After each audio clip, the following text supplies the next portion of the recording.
로마서 9장 19절과 20절에서 사도 바울은 하나님의 주권적 섭리에 대해서 소위 사람들이 의문스러워하고 제기할 수 있는 질문을 제시하면서 또한 거기에 맞는 대답 또한 하고 있습니다. 앞서 로마서 9장 15장에서 18절까지 바울은 하나님의 주권적인 선택과 유기, 다시 말해 버려두심의 이 섭리에 대해서 이야기한 바 있습니다. 그런데 하나님의 선택과 이 내버려 두심이 하나님의 절대 주권에 속한 것이라면 어떻게 하나님께서 불의한 자들의 그 죄를 허물할 수 있겠냐는 반론이 나올 가능성이 충분했습니다. 다시 말하면 이 말의 의미는 피조물인 인간이 창조주이신 하나님의 뜻과 주권을 결코 거스를 수 없으므로 논리적으로 볼 때는 이 인간의 허물은 존재할 수밖에 없다는 것입니다. 이제 오늘 본문 20절 말씀이 있겠습니다. 이 사람아, 내가 누구이기에 감히 하나님께 반문하느냐? 지음을 받은 물건이 지은 자에게 어찌 나를 이같이 만들었느냐 말하겠네. 지음을 받은 물건이 지은 자에게 어찌 나를 이렇게 만드셨습니까? 라고 따져 물을 수 있냐는 것입니다. 이에 대한 사도 바울의 답변은 너라는 인간 혹은 인간 자체가 누구이길래 창조주 하나님께 따져 묻을 수 있는가 항변하고 있죠. 책망하고 있는 것입니다. 성도님, 이것이 무슨 말씀입니까? 어떤 의미일까요? 인간은 거룩하신 창조주 하나님의 어떤 행위에 대해서 결코 따질 만한 권리나 고난 따위가 소위 1도 없다는 것입니다. 그것을 바울은 지음을 받은 물건이 지은 자에게 어찌 나를 이렇게 만드셨습니까? 말할 수 있겠느냐는 말로 책망하는 것입니다. 이제 13절 말씀 함께 읽습니다. 기록된 바 내가 야곱은 사랑하고 에서는 미워하였다 하심과 같으니라. 성도님들, 방금 읽은 이 13절의 말씀처럼 하나님께서 설사 야곱은 사랑하고 그의 형 에서를 미워하셨다고 하더라도 우리는 하나님께 왜 그렇게 형제들을 차별하셨습니까? 라고 따질 수가 없습니다. 요즘 젊은이들의 표현으로 하자면 우리는 하나님을 평가할 수 있는 레벨이 아니기 때문입니다. 왜 그렇습니까? 이것은 전적으로 창조주 하나님의 절대 주권에 속한 문제입니다. 그 근거가 있습니다.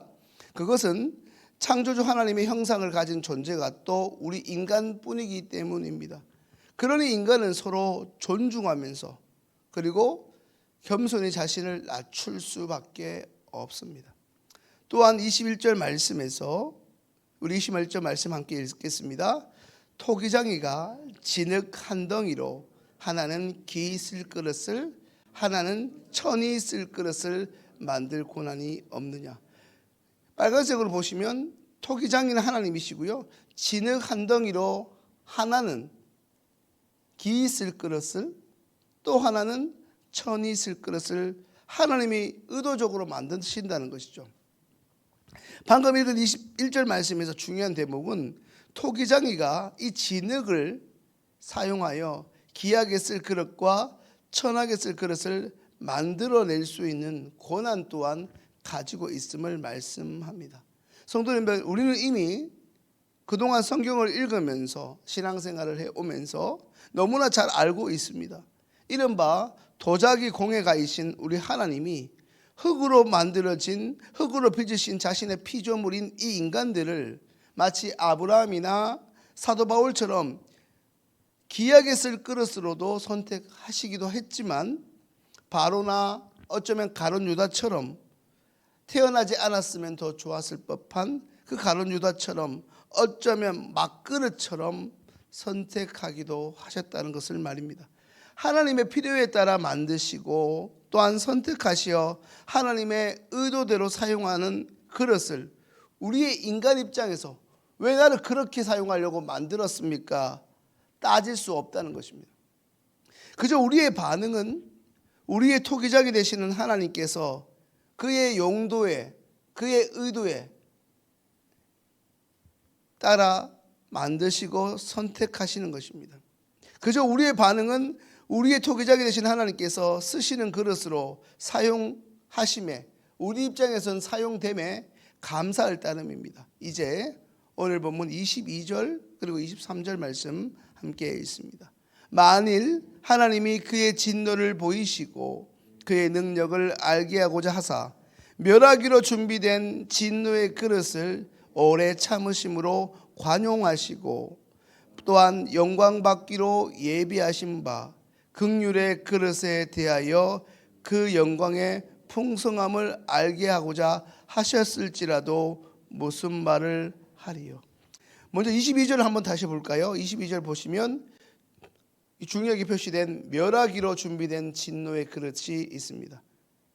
멸하기로 준비된 진노의 그릇이 있고요. 23절 보시면 영광 받기로 예비하신 바 긍휼의 그릇이 있습니다. 성도님들, 22절의 진노의 그릇은 무엇입니까? 또한 23절에 나오는 긍휼의 그릇은 또한 무엇입니까? 먼저 22절의 진노의 그릇은 예수 그리스도를 거부하면서, 끝간데 없이 예수 그리스도를 수시로 거부하면서 결국에는 하나님과 상관없는 불신앙의 길을 걸어가는 사람들을 말하고, 23절의 긍휼의 그릇은 더 정확하게는 영광 받기로 예비하신 긍휼의 그릇은 오늘 이 새벽에도 어김없이 은혜의 자리에 나오신 바로 우리들, 바로 성도들을 가리키는 말씀입니다. 성도님들, 이제 우리의 남은 삶을 어떤 그릇으로 하나님께 쓰임받고자 하십니까? 냉철하게 우리 자신을 그리고 우리 주변을 돌아봅시다. 우리의 혈육 가운데 진노의 그릇으로 살아가는 사람이 정말 없습니까? 내가 우리 아들을, 우리 어머니를 그렇게 사랑하는 데와 상관없이 지금 그의 삶의 모습이 하나님 반대편에 하나님을 대척하는 점에 있다면 그것은 아마도 진노의 그릇이라 할 수밖에 없을 것입니다. 끝간데 없이 창조주 하나님 앞에 자신의 잘남과 자신의 의로움을 앞세우며 살아가는 인생이 우리 주변에 과연 없느냐는 말씀입니다. 성도님들, 이 땅을 살아가는 우리 성도들은 아직 완전한 상태의 천국에서의 영광을 받지는 못한 상태입니다. 우리는 머지않아 하나님의 구원이 완성되고 이루어질 그날을 고대하면서 이 땅을 살아가며 그날을 기대하는 사람입니다. 기다리는 사람들이죠. 그러한 의미에서 오늘 우리는 영광 받기로 예비된 그릇임을 잊지 말아야 합니다. 믿든 아니 믿든 하나님이 하시는 모든 일에는 어느 것 하나 예외 없이 모두 예수 그리스도 안에서 인류 구원을 위한 하나님의 선하신 의지대로 예외 없이 진행되기 때문입니다.